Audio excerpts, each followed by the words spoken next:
Today on First Financial BizBeat, diving into the restaurant business, Kroger's bet on takeout and how it could pay off big time. DHL is on a hiring spree, the hundreds of positions they're looking to fill.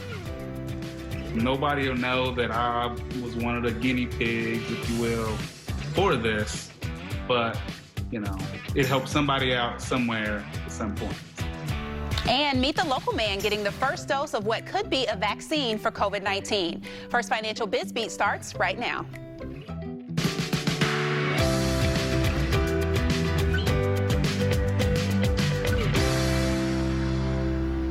Good afternoon and welcome to First Financial BizBeat, presented by the Business Courier. I'm Kyla Woods. Well, Kroger has changed a lot. We're not just talking about the layout or the sheer size of some of the stores these days, but it's much more than a place to get your regular groceries. On the front page centerpiece this week, go home with Kroger. You'd be excused if you walked in and thought you had stumbled into a restaurant. Your neighborhood Kroger is inching closer to becoming a carryout. Courier editor Rob Dahmeyer talks with reporter Steve Watkins about how the grocery giant's bet on prepared food could set it up for big post-COVID-19 growth. Thank you very much. And Steve, thanks for being here. Glad to do it. Great story on Kroger in the weekly edition this week. Well worth everybody's time. Let's talk about it for a couple minutes. Why is Kroger expanding its prepared food offerings to begin with? Well, there are a few things going on. One is from the consumer standpoint.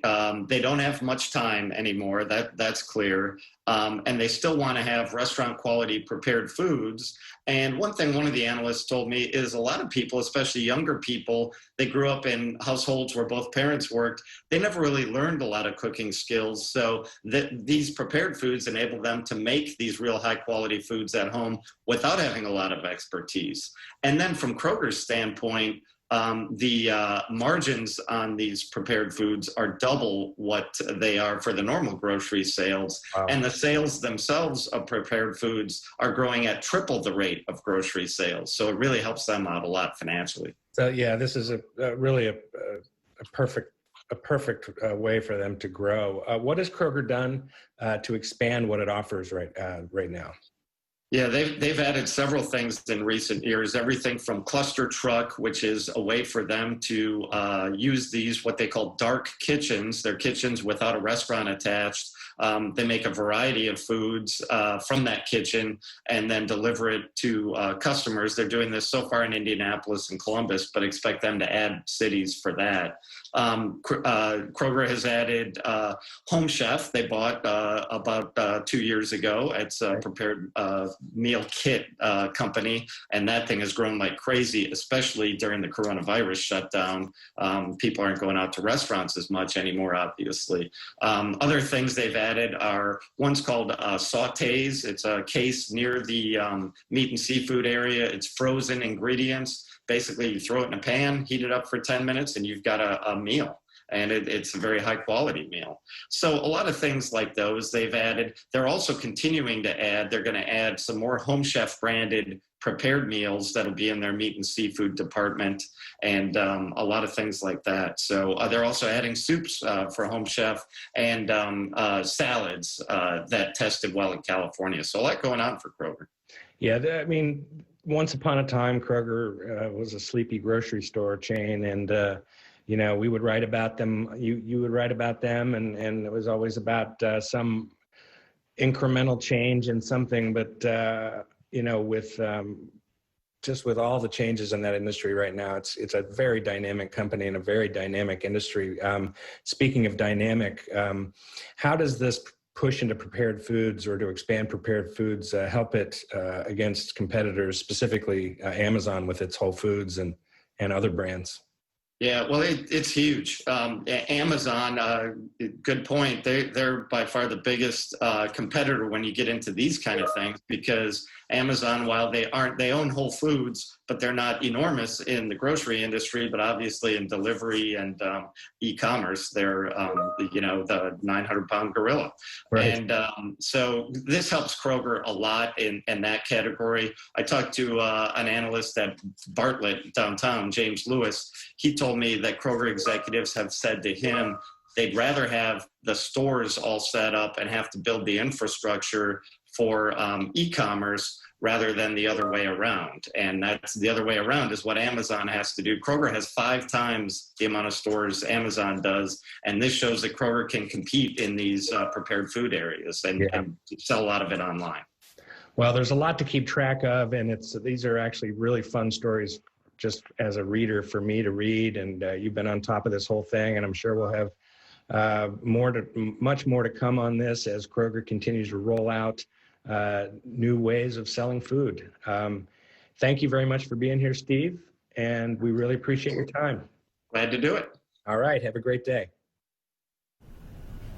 All right, thanks so much to Rob for that interview. Another fan favorite is online shopping. The huge increase in buying on the internet is creating hundreds of new positions right here in Greater Cincinnati. DHL needs to fill 650 positions. 600 are for operations at its hub at CVG. The other 50 jobs are in management. The jobs come with benefits and tuition reimbursement. Record low mortgage rates have many people considering refinancing their homes. But those who are looking to do so are likely to get hit with a new fee. Starting in December, Fannie Mae and Freddie Mac will charge an adverse market fee. It adds 0.5% of the total loan amount, roughly $1,400 on average. That fee is because of coronavirus-related economic uncertainty. The Federal Housing Finance Agency says it's needed to help pay for things like foreclosure and eviction moratoriums. A busy downtown street will be getting a makeover to make it more pedestrian friendly. Renderings show wider sidewalks on Court Street, creating more space for outdoor dining and events. The original proposal was to close Court Street to vehicles. This plan will keep 1 lane of traffic open. And 5 buildings near Vine will be turned into condos and commercial space. A new project will add dozens of affordable apartments to Pendleton. Urban Sites is partnering with the Metropolitan Housing Authority on the $17 million development at the corner of Reading and East 12th. Bennett Point will be the first new CMHA development in the city in about a decade. When it's finished, there will be 56 new units, and rent will be 60% of the area's median income. Construction for that project will begin in April. Cincinnati's next brewery now has an opening date. A lot of people in our community excited about this one. Well, the plan is for you to be able to grab a drink at Esoteric Brewing before Labor Day. Cincinnati's first minority-owned craft brewery is in the old Paramount Theater building in Walnut Hills. The Art Deco gym was the centerpiece of Peebles Corner when Walnut Hills was considered Cincinnati's second downtown. The brewery owners say the goal is to pay homage to the building's heyday while also crafting a beer that has an impact on the neighborhood. Well, the tap room was always meant to be more of a lounge and speakeasy type of feel. We really wanted a brewery that was unlike other breweries in the neighborhoods or in the city where you have a lot of warehouse breweries. We wanted something that was more inviting to women and minorities. The brewery anchors Model Group's $20 million Paramount Square development, which includes apartments and retail space. And a Dayton-based brewery is expanding into Warren County. Warped Wing opened its new tap room and smokery today in Springboro. The 20,000 square foot facility also includes an outdoor beer garden and event space. Aside from the brewery's flagship beer, the smokery menu is loaded with smoked meats and other dishes that include beer in the recipes. Well, Esoteric and Warped Wing are rare bright spots that can be found during this worldwide pandemic. Many businesses are closing, and some of them closing for good. That's why Hamilton County is trying to help with a second round of relief funds for small businesses. Joining us this morning to talk about the program is County Commissioner Denise Driehaus. Thank you so much for joining us this morning. Good morning. Thanks for having me. Absolutely, and some welcome news for a lot of small business owners in our community. Let's talk about the program. How is it easier for businesses this time around to apply? Well, we've changed the criteria. So we've reduced the amount of paperwork that's necessary. And if businesses receive some of the federal assistance through the PPP program, if that amount was less than $20,000, they can apply for this program and get up to $10,000. Also, if they were simply closed due to the state's requirement that businesses close, that would help them qualify for these dollars as well. Really helpful information there. And what are some of the best qualifications that need to be met to apply? Well, they have to have had a loss due to COVID-19. And they have to be in Hamilton County. And what we're really trying to do is target very small businesses that probably would not keep their doors open otherwise. And so we're really targeting kind of the mom and pops, like 5 employees or less. But you can be a business up to 50 employees and up to $2 million in order to qualify for these dollars. And we all are aware money ran out very fast in the first round. Are you seeing as many applications this time? Well, so far we've got 346 as of today, and this is Friday. The program went live on Monday, and the deadline is September 4th at noon. And so we've got others in the pipeline, but there's still some capacity here. So if a business would like to apply, go to the Hamilton County website. There is a link right there. It's pretty obvious, and it's a pretty simple procedure to try to get yourself lined up. The other thing to know is that it's not first come, first serve. We're going to have a lottery so that everybody will be put into the pot and everyone will have a fair shot at this money. Oh, that's a wonderful addition this time. And you know, we have about a week left for people to apply. This is sort of an ambitious question, but lastly, will there be any more money available in the future for small businesses? It's hard to tell. This second round, we figured we would do a second round with small business assistance. So the first round was about 1.7 million. We've got over 5 million set aside for the second round. So it's a huge increase. We're anticipating that that will be enough. If we see that it's not, then we're always going to try to be flexible and meet the need of the community. We've done this with rental assistance and some of the other programs that we've rolled out. So we're trying to be flexible. Commissioner Driehaus, thank you so much for your time this morning, for giving us all of that additional information. Again, until September 4th to apply. So if you're a small business, get that application in. Thank you so much. Thanks, Kyla. All right. All right, and up next on First Financial Biz Beat, those cardboard cutouts in place of real fans are having a real impact. How an empty stadium is leading to a stellar year for the Reds charity organization.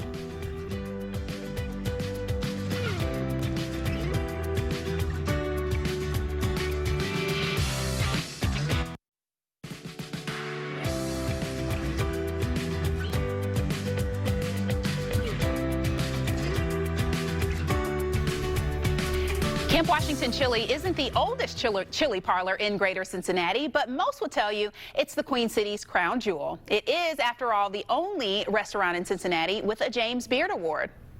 And we won a James Beard Award in the year 2000, which I think opened so many doors for us.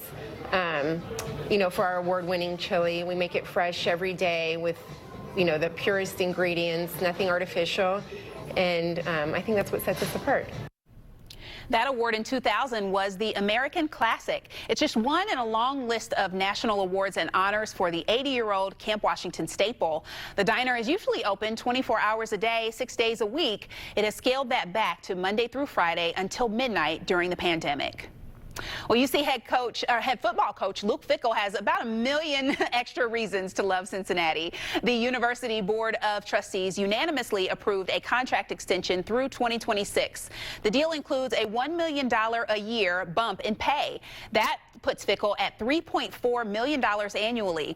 The school also cut men's soccer earlier this year, citing unprecedented economic times. Fickell will be coaching in front of an empty Nippert Stadium, at least for its first game. The school has decided not to allow fans on September 19th against Austin, PA. AD John Cunningham is not ruling out bringing fans back later on this season. Well, same goes for the 65,000 seats at Paul Brown Stadium. The debut of #1 overall pick Joe Burrow would have almost guaranteed a packed house, but instead he'll begin his Bengals career in front of 0 fans. The team says it will follow state health guidelines, and the season opener against the Chargers will be played in an empty PBS. Most teams hosting their season opener are doing the same thing. Reds Fest is another casualty of the coronavirus. The Reds canceled the popular Winter Fan Festival. The team says planning the event that fans have come to expect, which is the largest in baseball, with current limits in place, just isn't possible. Last year, Reds Fest drew more than 17,000 fans over 2 days at the Duke Energy Center. It's the latest blow for Reds fans who haven't been able to see a Reds game in person all year. But those cardboard cutouts taking their place are doing a whole lot of good. There are 4,000 of them in the stands at GABP. It costs about $75 per cutout. Now, all that money goes to the Reds Community Fund. So far, that's $323,000. Unbelievable. It's been an incredible windfall for our programs that we never could have dreamed, and it's also been really interactive and fun. I can't even put in words what a lifeline this has been. It's been a really difficult year for us, like it has been for most businesses and most nonprofits. And that's the most successful fundraiser in the organization's 20-year history. And with the season only halfway over, you can still buy yourself a cutout. Fans will get to keep them once the season is over. What could be the way out, or at least a step in the right direction, is now being tested here in Cincinnati. UC Health administered the first doses of a trial COVID-19 vaccine this week. The first recipient was an IT professional from Hyde Park. Jarrell Marshall will spend the next 2 years keeping a diary of his symptoms. The 37-year-old father calls it his contribution to stopping the virus. I always tell my son, like, hey, it's what you do when nobody's looking. So nobody will know that I was one of the guinea pigs, if you will, for this.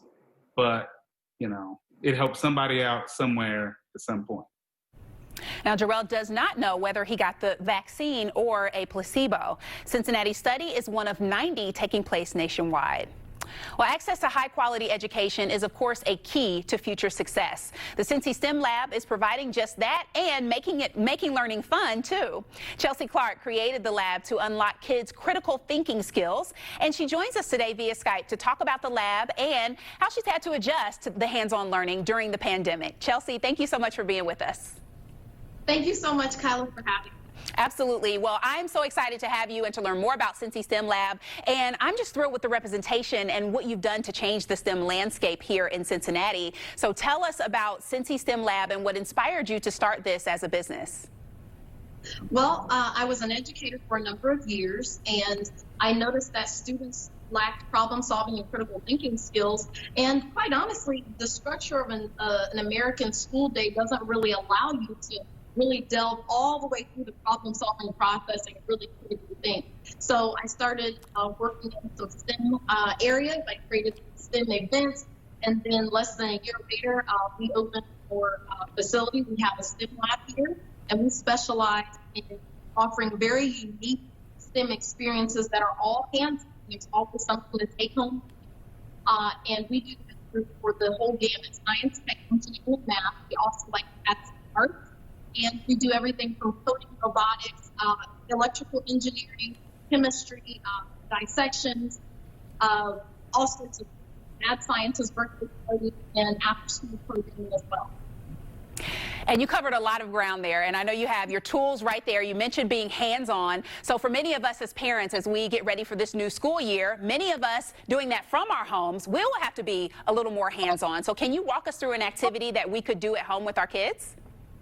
Sure. This is a really simple activity. Now, this is just red cabbage powder. I have it as cabbage powder, but you can get red cabbage at pretty much any grocery store. All you have to do is just shred it up, put it in a pot, heat it, boil it, and you'll get the beautiful kind of magenta color. And then the fun starts. You start going into your kitchen and in the bathroom, taking out all sorts of different things and say, hey, we're just going to investigate if we can get the color change. The color change indicates pH level. So we're going to try it. We've got baking soda, just regular baking soda, super cheap. And we've got our magenta. Let's put it in. Oh my goodness. I hope you all can see that. That turns a dark blue, okay? Now we've got a trick. You can use vinegar. Most people have vinegar, apple cider vinegar, white vinegar at their house. It could be lemon juice. We're going to pour this in and see if we get the same color change or different. Oh. So this actually turns a brighter red, almost like pink. And so that's telling us this is very acidic and that this is very basic, or bases and stuff. And then guess what? The fun begins because we're going to combine them. And the question that we're asking our women is, you know, what's going to happen if I combine one and two?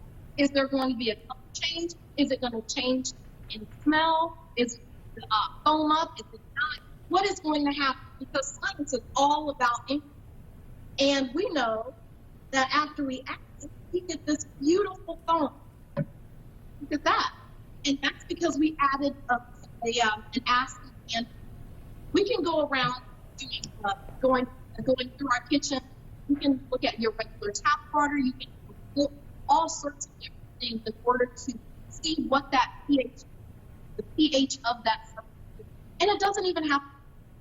So this is just one way it happens.